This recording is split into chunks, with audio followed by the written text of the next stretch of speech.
Hello, welcome back. Today, for a little surprise bonus episode, I'm joined by friend of the pod, Ianto. Hello. Hello, you all right? Yes, you okay? I'm good.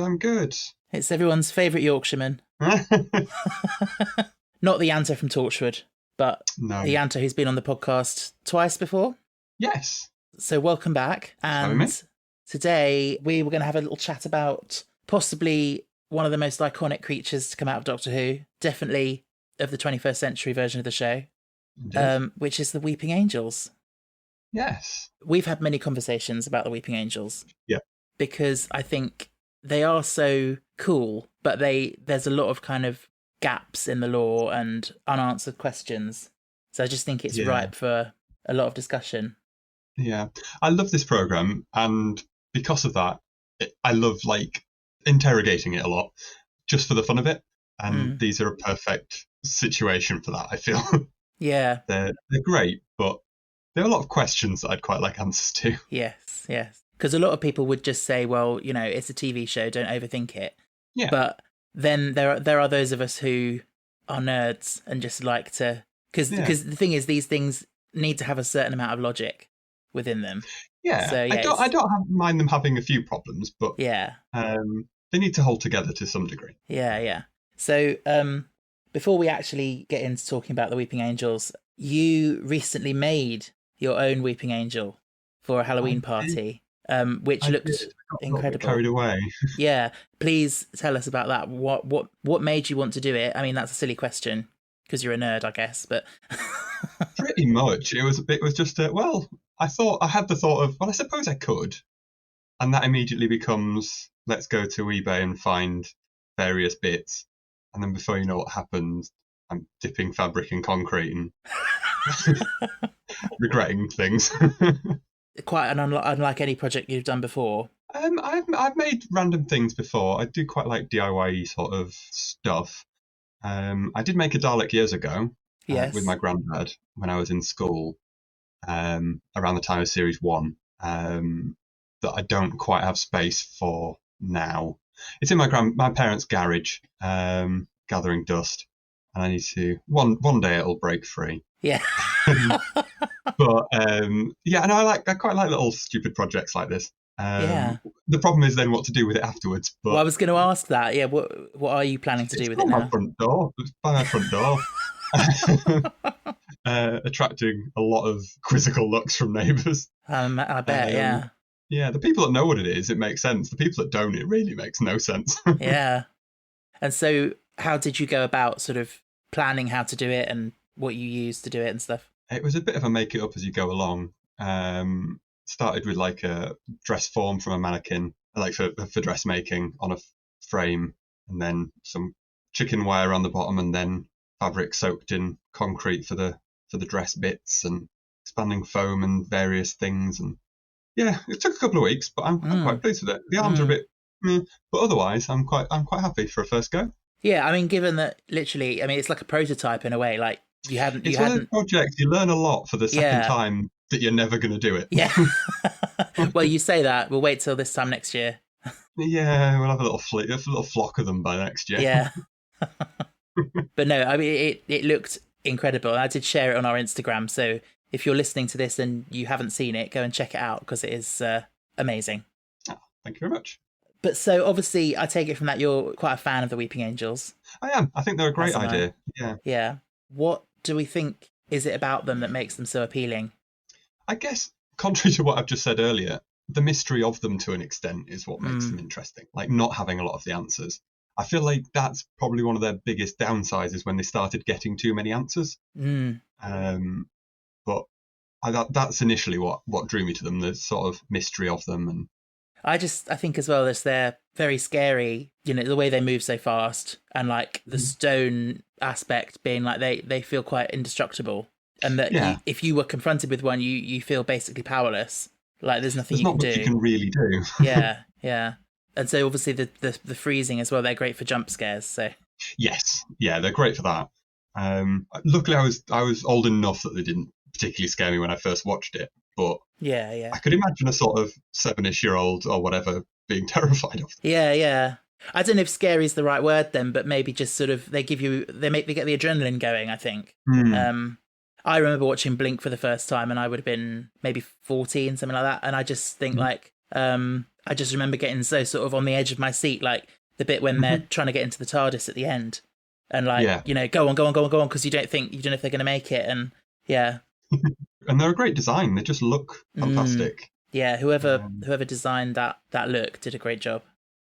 So we've got limited information about where they came from and how long they've been around. The Doctor said no one knows exactly how long they've been around, but possibly older than the universe. Yeah, well, in End of Time, they reference Weeping Angels of Old, don't they? And so if they're calling them of old, and this is Time Lords, it must be pretty damn long ago. Yeah, which leads to the question of how did they evolve and where and why? Yeah, it's the how is the thing for me, because it seems like the Doctor calls it the perfect evolution or whatever. I don't find it's really that perfect, because they don't have any control over it. Exactly, yeah. It must make civilization difficult for them, presuming they even have one. Yeah, that's the thing. I mean, they're kind of like pack animals, aren't they? Yeah, but also very solitary. Like, I don't know how they really work as a pack. Well, like, yeah, because they can't. Well, they might be able to. Home planet, just like writing notes, then leaving the room, and then another one comes in and reads it. They can't look at each other, but they could talk to each other if they weren't looking at each other. Surely. I suppose. Yeah, they never really do that in the series. Like talking, like doing things. Like just because you can't see them doesn't mean they can't move. So like if you turned your back to one, I guess it would just get you. I suppose. So I guess they never really cross that. But they never have a situation where, say, it's locked in a separate room and they can just turn away and it could then be unfrozen and do what it wanted. Yeah, or you could have a conversation with it. Yeah. Yeah, obviously they do the things like giving it Angel Bob's voice and stuff to communicate with, which is another question because I'm pretty sure there are moments where there's a frozen angel who is speaking using someone else's voice. And there are moments as well, like in Blink, where it's pointing at the light, and it's clearly a frozen statue pointing at the light, but it's turning it off, and it makes me wonder. The question. Yeah, how much can they do when they're frozen? Because they seem to be able to interact with the world in some ways. Because Ten says that they're literally rock or literally stone or whatever he says. So I took it to mean that they sort of cease to exist when being observed, or they're unconscious or whatever. But they can't be, surely, if they're doing the things with the lights and all these sorts of things. Yeah, I think they must be aware of what's going on, and able to do stuff like that. It's just a question of how much power they have. Maybe it depends. It's paralyzed, effectively.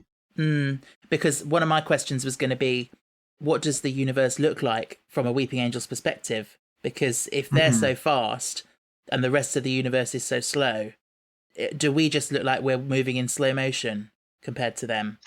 Yeah. But then it depends if they're still aware of what's going on around them when they're frozen.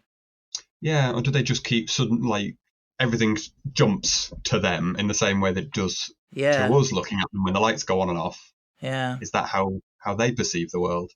But it can't be, like we say, if they're able to control the lights and things. Exactly, yeah. This is my problem, Moffat. I like it, and I also hate it. Yeah, it is fantastic. It's one of those things. It actually, like quite a lot of Moffat's ideas, is like fantastic, but then when you start to pick at it, it sort of comes apart. On the first watch, they're incredible. Oh yeah, it's tricky to pick at it even a little bit without it sort of falling apart sometimes. And like you've said as well, like they worked so well in Blink. They were so strong, and then the more times we've seen them, they've sort of got a little bit less. My controversial opinion would be I don't think they should have come back after Blink. Or at least not quite how they did. Yeah. This is the thing. So Ben and I obviously have watched Time of Angels recently. The time this goes out, listeners will just have heard Time of Angels. Flesh and Stone will be coming in the week. And that first part, Time of Angels, is so good. And then Flesh and Stone does some very weird things with them. But I think if Flesh and Stone had gone in a different route, that could have been a really strong two-parter. It could, yeah. And like I'm sure I saw an interview with Moffat where he said how he treated it like Alien and Aliens, like how in Blink it was like Alien, there's four in that case, but a small number, versus Aliens, there's shed loads, there's guns, there's army, and you wanted to take it from a horror thing to an action thing. And I kind of see how that worked, but to me, I think they sort of took a bit of the mystery away from them. Yes. But not in the way that actually solved any of the questions. No. It just added... It kind of added more questions, didn't it?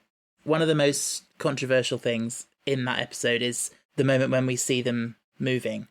Yes. Which was something that we never thought we would see. And I don't think we should have. No. But... Yeah. It's a very surreal moment. And yeah, I agree with you. It does kind of shatter the illusion. Yeah. Because they sort of in Blink took it as almost, even if we're observing them as the audience, they can't move. Like the way that it pans behind Sally at one point and then Angel moves. Yes. Implies that there's no reason it couldn't have been moving except we were watching it. Yeah. But again, how do you rationalise that? Within a because the way I know this is ridiculous, but when you watch Blink, obviously yes, they do treat it as the camera as a viewer. But when I try and rationalise that to myself, I just say, oh, maybe there was like a little fly in the room that was looking at the angel at that moment. You know, like what level of sentience does a creature need to be to lock them? Like we talk humans down to cats, down to mice, down to like bugs, down to amoebas. Like, what level of vision does it need to have? Yeah, because there are creatures who can they have like light receptive cells that can detect. It's sort of like seeing, but it's not clear vision. Yeah, so they would could tell that if count? someone had moved in front of them. Yeah, would that count as observing? What does count as observing an angel? Exactly. Because the word observing can mean many different things. Like I think we've talked about, like it could mean visual, it could mean other things. My view is that when they say observing, they mean visual, they mean sight. But yeah, I mean, I tried to look into the whole quantum, where it all comes from, like the quantum Zeno effect, I think it's called. Something like that. And trying to read it and understand it just blew my mind. So yeah, it's something to do with, apparently if you observe particles down on that particle level, you can't detect them changing. So when you're actually looking at them, they're not changing. So that was then blown up to be applied to the Weeping Angels. But yeah, it's very confusing. Yeah. And yeah, like you say, what counts as observation? So I have a question of, if you throw a sheet over one, can it still move? Like, so long as you can't see any of it, could it then just do like a Halloween ghost and just sort of it could. I think around? It could, yeah. Don't see why not. And then it's suddenly invincible. Yeah, so why do they not just do that all the time? Yeah. I know it's got to get a finger out to be able to, like, zap you. Yeah. But other than it that, can have a sheet with a little hole in it that it can just, a little hole and just poke out when you get near. Yeah. Yeah. So many questions. But then I guess, is there an element of, with that, if they can see out, for them to be able to see out, light has got to be able to get in. Yeah. So does that mean that they're still observed, even then if you it's could see very, their very, eyes. very, very faintly? Yeah. And like, so obviously, like, you could see them through glass and they would be frozen. But if it was like frosted glass, you could still see them. If it was like really dirty glass that you could only vaguely see a vague shape through, does that still count as seeing them? Exactly. It goes back to your earlier point of just light sensing organisms. Like, it's the same sort of thing. So yeah. What would be really interesting is if there's a light source and then a weeping angel, and then you're round the corner and you can see its shadow. Can you see its shadow moving, but you're not looking at the actual angel? Exactly. That was another one I had. I think actually they do that in Blink, don't they? I'm pretty sure you see the shadows moving when you don't actually see the creature moving. Or have I made that up? No, that might be true. I might have made it up, but I think it's true. But to what extent? So a shadow is a shadow counting observing. If they're holding a long stick and poke it through a doorway, would you be able? Can they do that? Like, I know they would never want to, but could they? Is my question. Yeah, I think what we need to do is we need to get a bunch of scientists and get a bunch of weeping angels and do a series of experiments. Yeah. I could imagine that. People in lab coats with clipboards, just Yeah. We keep losing half the task force to the 1920s every few weeks. So when they are frozen, they are quote unquote literally stone. Yes. according to the Doctor. I don't know whether that's the Doctor dumbing it down or Yeah. Well, how yeah, literal you meant because that. stone is what, stone is a rock made of elements that we find in the universe. Are they made of those elements, or is it just the quantum thing is that they're frozen and it sort of looks like stone and feels like stone? Yes. But yeah. In the same way that the Daleks kind of look like stone after the Pandorica closed that whole aftershock thing or whatever, but they probably weren't stone. Exactly, yeah.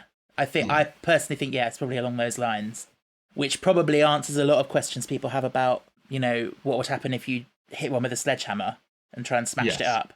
Because I think the true answer to that is they're not really stone. Like, you could smash a real statue.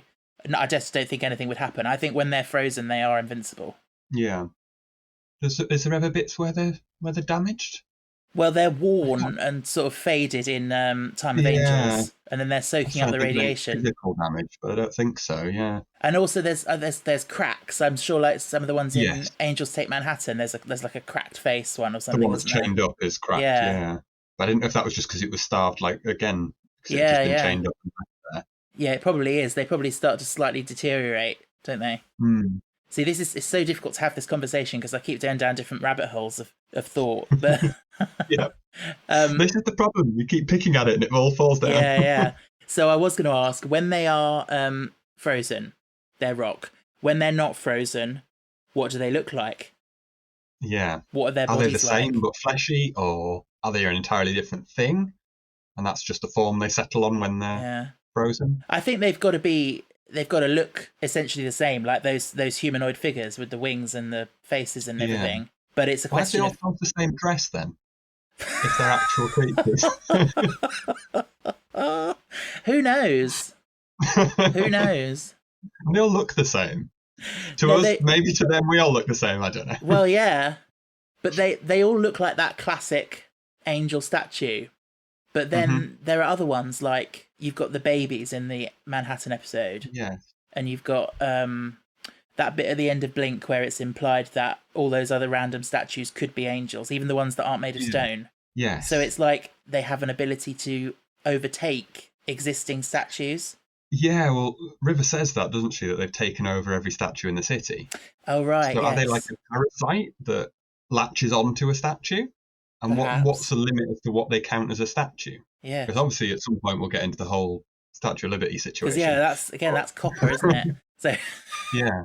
And actually made, and we've got photos of it being made. Yeah, well that must be an example of it being overtaken then. But yeah. As great as that shot of the Statue of Liberty is, I don't understand why you put it in. It causes so many questions. Yeah. But not really much chaos. I can understand it, because sometimes I think Moffat is a bit like, that would be so cool, let's just do it, what the hell? Which I can totally understand. I think if you're in charge of Doctor Who, it must be very tempting to just do that with some things. But yeah, I know what you mean. And now I'm down the rabbit hole of the Statue of Liberty. So the massive thuds that you hear when it's approaching, the fact that they move at that speed, presumably those thuds mean it's had to stop. Because it's been seen. Because it's been seen. Well, then how did it manage to carry on? And how did it manage to get back to its little pedestal afterwards? Like, and how it's kept its form, because surely it very rarely ever gets to move. Yeah, but is that not like it's only recently just been overtaken? Oh, maybe. Because of what's going on in the episode. Maybe, I suppose. But still, like, I can't imagine how it would get from where it was to where they were. Because I want to say they were near Central Park, so you've got to cross the entirety of a side of Manhattan to the centre. Yeah. Through the sea. Well, the river, whatever it is. All whilst not being seen as like one of the main landmarks at that time. I guess it was late at night, and like I know it's a city that never sleeps. Carrying a fuck off torch. Yeah, I think maybe it was seen by, but enough time. It had enough time during the blinks to get. I don't know. You can't really rationalise it. No. Why did it know it had to go back to its platform at the end? Yeah. It's been a while since I've seen that episode. Under the sea, wouldn't it? I can't even remember at what point in the episode it does it and what's going on. Isn't it Amy and Rory on the rooftop and then it appears? It's the opening scene. Oh, right. There's like a cliffhanger before the credits, and then it's Rory before they jump off. Mm. Spoilers. Yeah, it's more done as a joke than anything else, and I don't Exactly. mind Yeah. him doing things as a joke. That's fine. But when it causes so many questions Mm. and breaks so much of the, Mm. and he would know it would cause that, well, me of the fandom to go, what the hell is this? This makes no sense. Yes. But the thing is, I wonder what he'd say if you say you managed to get him into a room and ask him these questions face to face. Does he have the answers? Would he be able to come up with them on the spot? Or would he just say, oh, do you know, it's just a bit of fun? Yeah. At the end of the Probably. day, Probably it's Doctor Who, you know. Yeah. I don't know. I'm going back to this idea of them being fleshy when they're not observed. And that makes the most sense, because I know some people like to imagine them as stony but moving. But I just presume it makes the most normal sense for them to be creatures. fleshy. Otherwise, what will be the point of them freezing into rock? They freeze into rock so that they're invincible. If they're already rock, then what's the point? And when they're not observed, they are vulnerable. But they move so fast it doesn't matter. I think a better thing in that scene, if you had to see them moving, I would have kept the actresses that were playing them, but just not put the makeup on them. Oh yeah, or put a different makeup and on put them. them in like white dresses and made them look angelic or something. Because what do they look? Because for some reason I've always imagined them as a bit green and a bit like slimy. No idea why. Okay. I think it's something to do with the nails and the faces when they're feral, I think. I was just thinking, because you just said about Vampires of Venice earlier, that I imagine them a bit like the women in that they look normal, and then when they attack, they would go feral. That. Yeah. Which brings me to my other question of, if they've got wings, can they fly? And do they choose not to because when they get seen, they drop out of the sky like rocks? Yeah. Because they've got arms they can move. Yeah. If they've got wings, why can't they move those? Yeah. And do they have legs? Oh my god. Under the dress, under the skirt. Under the dress, yeah. Because in Flesh and Stone, you see them falling into the crack. You see the bases. And you see the bases. But that's because it's a kids program and you can't show up the skirt. But in theory, they should have little shoes on. And but the thing is, though, like, yeah, I get what you're saying. It's a kids program, but like that is canon. You can see the bases of the statues, which means that they're there all the time. So what does that mean about? How do they run then? And do you know what? When it comes to the question of how could you destroy one, we were saying about them being vulnerable when they're not being observed. What if you had like a really sharp sword and you had it like next to its neck and you took a big swing and then you blinked just as you blinked at the right time. Could you behead it? Like yeah, well, they're clearly, you can restrain them because they do in Angels Take Manhattan. They have them in handcuffs. Yeah. If you put one on, say, like a guillotine, drop the blade and blink, would that kill it? Like, because it can't escape. Who knows? The other thing is the speed at which they move is a little bit inconsistent. Yes. Depending on the needs of the story. They can jump to the other side of a road, or they can move a few inches. Like, it depends what the story needs them to do. Yeah. Although some would say that when they get closer, they're kind of toying with their food a little bit.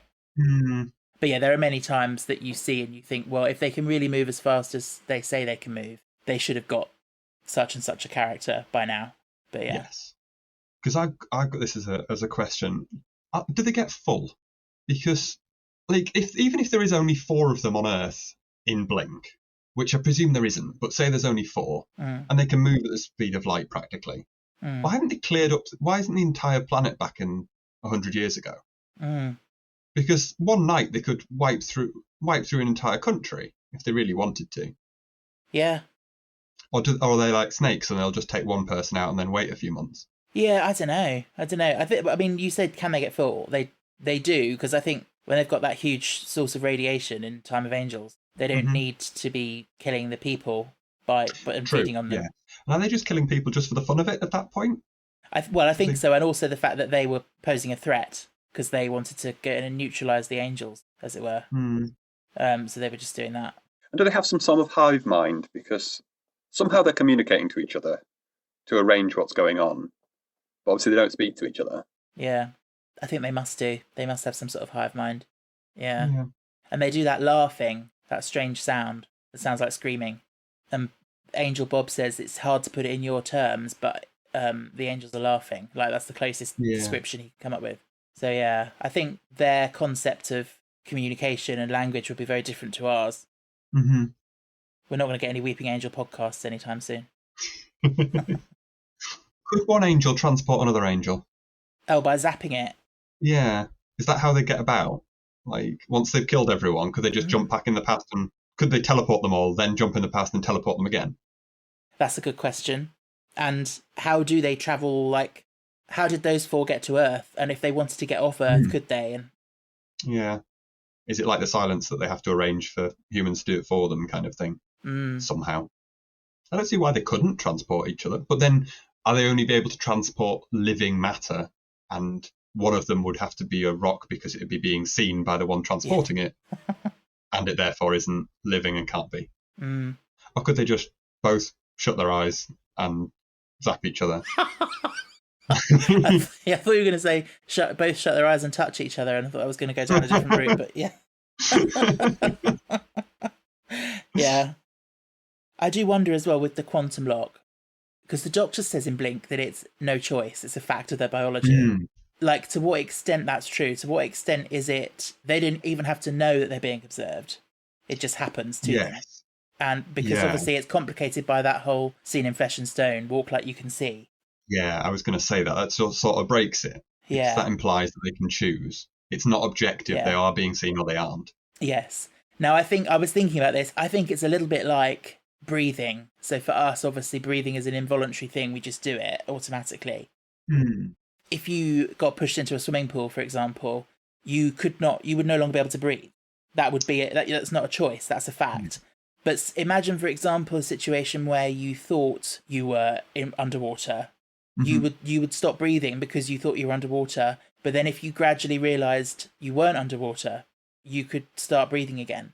I feel like that's what the angels are doing. I feel their instincts kicked in because because remember at the time they were paying attention to the crack and they were more preoccupied with that. I think their instincts kicked in and they froze. And then after a while they were actually like, oh, hang on, we don't need to be. I think that's the idea. But yeah. That's a fair point. Yeah, I'd not considered it that way. It's just, he said it was a fact of their biology. So, yeah. It's very binary, yes, or they're not. They're frozen. Yeah. But then, as I've said earlier, like, is he just dumbing things down for Sally because he knows he doesn't have much time? And she won't understand any of this, so we'll just tell her the simple stuff. A bit like how you teach kids in secondary school and then you go to university and find out half of the science is actually wrong, but it was made just so it's simplified. Yeah, probably. There's probably an element of that. Also probably an element of Moffat making it up as he goes along. Yeah. Because the thing is, writing an episode like Flesh and Stone, like, he can just decide this is how it is, and he can put those words into Doctor's mouth. And he says, like, you know, oh, they think you can see them, so their instincts will kick in, and that just makes it canon, you know? Even though it doesn't really make sense with what he said before. Yeah, this is the problem when you can retrospectively change the rules so long as they still fit the previous encounters. So I had the example of, well, Larry stares at the angel for ages in that room where Sally's off finding a way out. Why has he not got an angel in him now and all that kind of nonsense? Because he must be staring at that angel the same amount of time Amy's staring at the angel in that. But is he looking into its eyes? I guess by instinct you would. You do. You would, yeah. Yeah. He's not going to be looking at its knees or something. He's going to be staring at the face. Yeah, I think by instinct you would look at the eyes, wouldn't you? So yeah, especially once it's doing its scary face. Yes. Or is it, my headcanon away around fixing these things, so is it that Larry would have an angel in his head, but because of the events at the end of the episode, it's killed the angel, so he doesn't anymore, so it never became a problem? And also, when he says that so it's Larry that says they'll never move again, so he's assuming that. Yeah. Is it because they're looking at each other?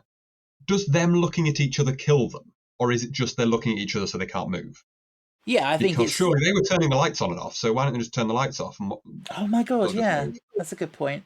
But they could move in that same room a minute ago. But it had to be pointing at the light to do that, and it can't do that now. So.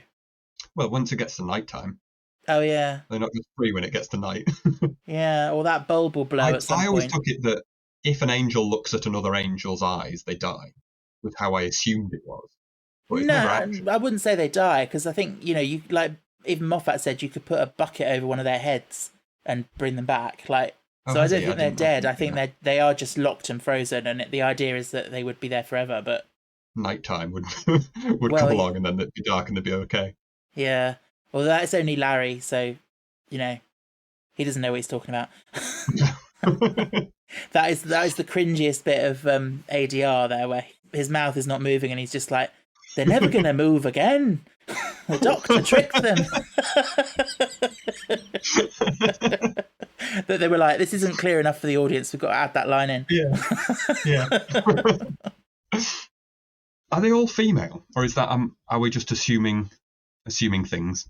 And how do they reproduce and all that kind of situation? Do we assume that the cherubs are young ones, but we're not actually told for certain that they are? No, I would say that the cherubs are probably part of that whole thing of taking over other statues. Because literally the kind of true weeping angels we've seen have all been that classic form. And the little babies are weird because they giggle and like you can hear them scurrying around and stuff in the dark, which is very different. But I don't think those grow up into weeping angels. So I think they're separate. I think they just yeah.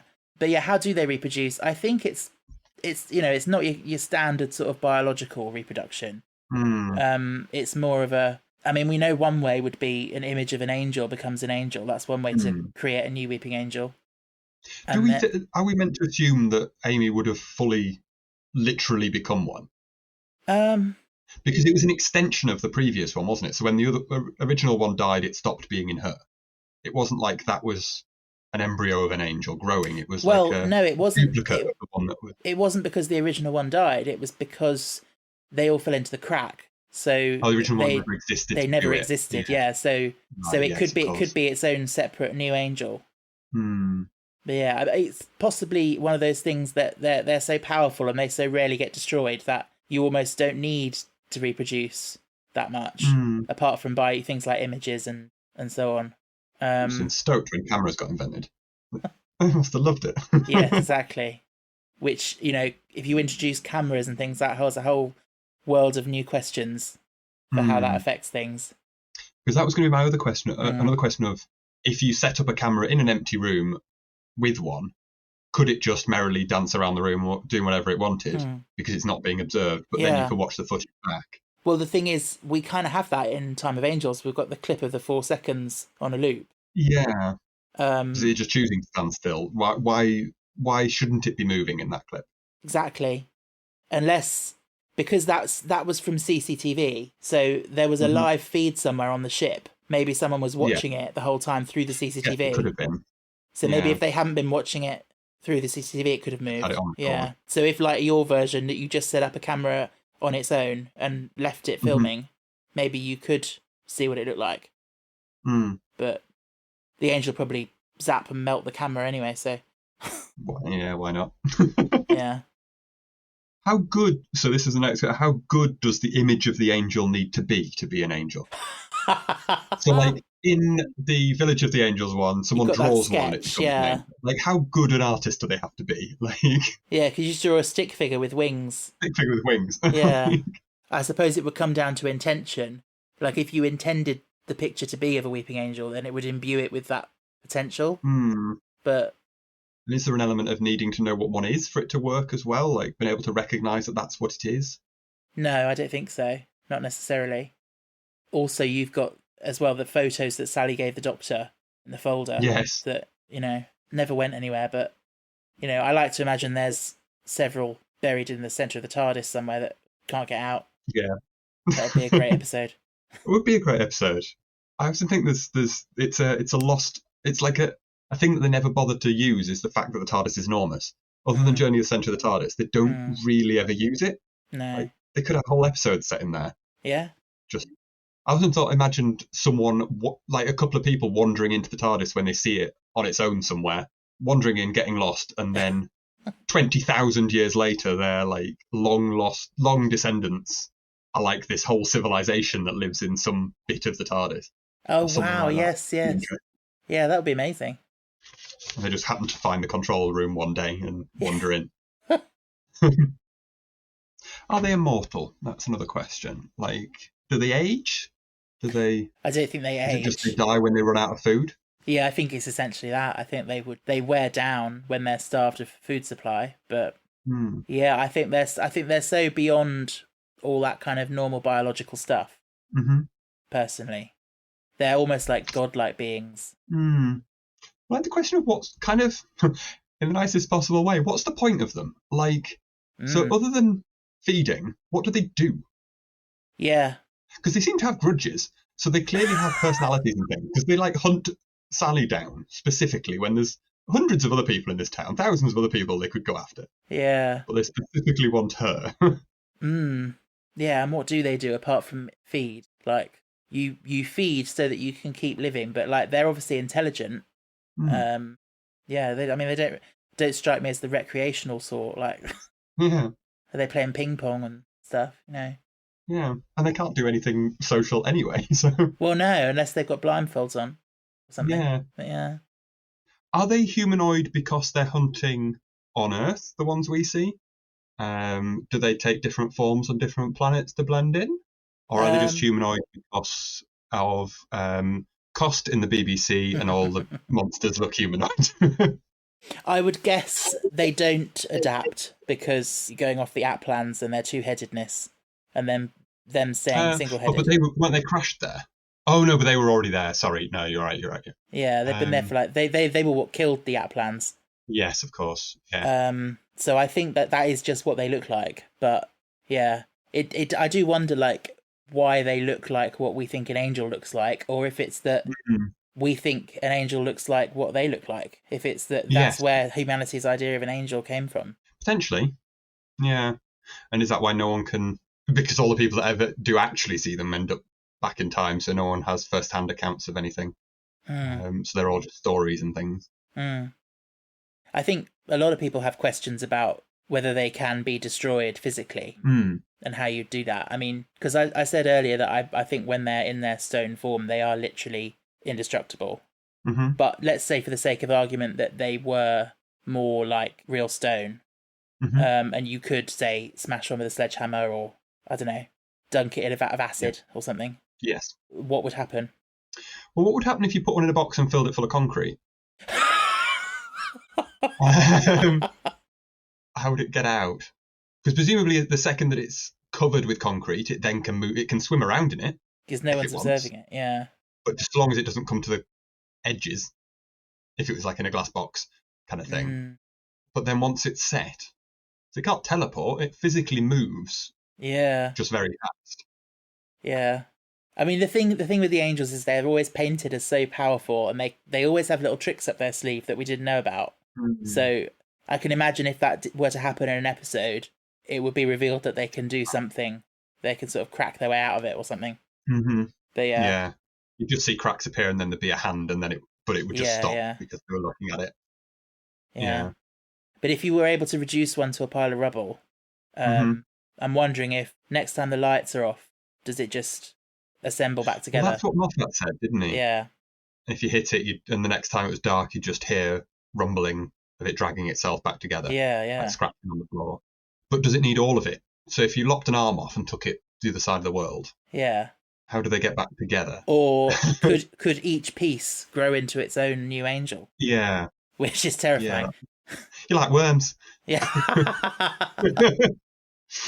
Do they specifically need humans, or could they like teleport rabbits back into the past? Is it just because the rabbit's life so uneventful that they don't get much energy from it? Yeah, because again, this whole thing of time. consuming the potential energy of the life unlived is a little bit wishy-washy, vague, isn't it? Like, because especially when presumably they're still living, so isn't their energy just going to the past with them? Yeah, you'd think so. But yeah, I think you have to just take that with a pinch of salt, don't you? Yeah. But yeah, I mean, I guess it would take a lot of rabbits to amount to a human in terms of level of complexity. Yeah. This is going more onto the episode than the angels themselves, but how does the battery farm thing work? I haven't seen that episode in a little while, but presumably they just send them back into the past. They live locked in that hotel for some reason, and then die. Well, how is that any better than them sending them to the past anyway? And them just wandering off and living their life. Yeah, I haven't seen that episode for a while either. I'm trying to remember. I thought wasn't it that they were getting sent back multiple times? But how can they? Because they'd send them back 80 years or whatever, and then they'd live through to... He lives through to being old Rory and dies. They couldn't send old Rory back, he'd just die again. Yeah. He'd just die a few minutes later. Yeah, I don't know then. Yeah, because again, in the Flux episode, someone gets sent back and then they get sent back again, but the second time they just die, don't they? They just crumble. Yeah. So, yeah. Yeah. Which is fine. That's an extension of the law that I'm not so fussed about. If they get transported twice, that kills them. Yeah, that's fine. But Rory got transported twice in that episode, didn't he? Because he went from the modern day back to the 1920s, and then he went back again to grow older. So I think it might, again, it probably just depends on what the angels want at that time. Yeah, I guess they've got more control over it. Yeah. Although apparently they always send them back to... Unless obviously they didn't, but sends Amy back to the same time as Rory. Like, why? Yeah, it's just convenient, isn't it? Yeah. Yeah, they are such a great creation. Oh, definitely. None of this ruins them for me. Oh, no, not at all. No. And I think it was one of those things, it was a great perfect storm of, a great idea from Moffat for Blink, a fantastic design by the art department or whatever. Brilliant, yeah. And obviously, great performances from people like Carey Mulligan, and the music as well, and the sound design for them worked so well. Yeah. I think all those things just came together for Blink so perfectly that all contributed to their popularity, I think. And then, yeah. Ooh, that reminds me, actually. Did you ever get to see, I don't know if I told you about it at the time, the live-action Doctor Who theatre thing that they did in London for a while? Oh, I know what you mean. What was it called? Time Fracture, maybe? Time Fracture, yeah. I didn't. Yeah. I regret it. I wish I had. There was a great bit. I mean, I can give spoilers because it's done now, but that you went in batches. So, like, there was a halfway point and you went for a drink and stuff. And after the interval, you got taken in batches to go to, I think it was Gallifrey, if I remember rightly. And on the way, you went into this, like, warehouse. And it was full of, like, mannequins and crap. And I thought it was going to be an autumn thing and they were going to have people in them. And we all gathered around the person talking to us. It was like our guide, and the light started flickering. And he produced his torch. It was like a black light torch, and there was just on the wall in massive letters, "Don't blink." And then the lights go out, and then come back on, and there's like 10 angels around us. And then every time the lights went off and flashed back on, they'd have moved to a new pose, and like were chasing us down this hall. And it was so well done. It was unreal. Yeah. Like, you never saw them move, and it was as real life as it could possibly be. Yeah, that sounds so good. It was so perfectly made. Maybe one day they'll bring it back. Maybe. Yeah, maybe. I hope so. I'd heard that thid had to cancel it because the BBC wanted the props back when they started filming. But I don't know how true that is. But yeah. I don't. It's one of those things. I hate myself that I never booked to go and see it and do it because I don't know why. I guess you just sort of get complacent and you just think, oh, I can do that anytime. And you don't sort of think, oh, it's going to stop. Well, I did that exact thing, and I happened to be in London with a friend, and I was looking to see what was on that I could go and see that weekend. Yeah. And it turned out that day was the last showing of it. Oh, wow. And I was like, oh, okay, well, there's a ticket, let's go. Oh, that was very lucky. So I think I saw the penultimate showing of it. But if it does ever come back, I highly recommend it. Oh, yeah, yeah. It was a lot of fun. Well, thank you for doing a deep dive into the angels with me. I hope we haven't spoiled the fun and nitpicked too much. No. The fun is finding holes with the fun. Yeah, the fun is exploring and asking these questions. That's the fun. Yeah. I'll come back when you get to the silence. We'll do the same. Oh, okay, yeah. Because Moffat does like a. He loves the gimmick, doesn't he? He loves a gimmick that is something to do with perception or something like that. What is it? The snowmen. And there's that whole thing about stop thinking about the snowmen because when you think about them, they whatever. Yeah. I remember it got to that, and it was like the third sort of vaguely similar thing that Moffat had done like that, and I was thinking, oh, this is like a parody of itself now. This is like Moffat doing a parody of himself. Moffat has about 3 ideas that he loves to go back to. People stuck in a simulation, loves that one. Yeah. Well, thank you so much. Like I said, listeners, go and check out Ianto's Angel on our Instagram. And you'll have to let us know if you're making anything else Doctor Who related. Will do. But yeah, take care. Thank you very much. Thanks for having me. You're welcome. Bye. I'm so fucking awkward. I hate myself.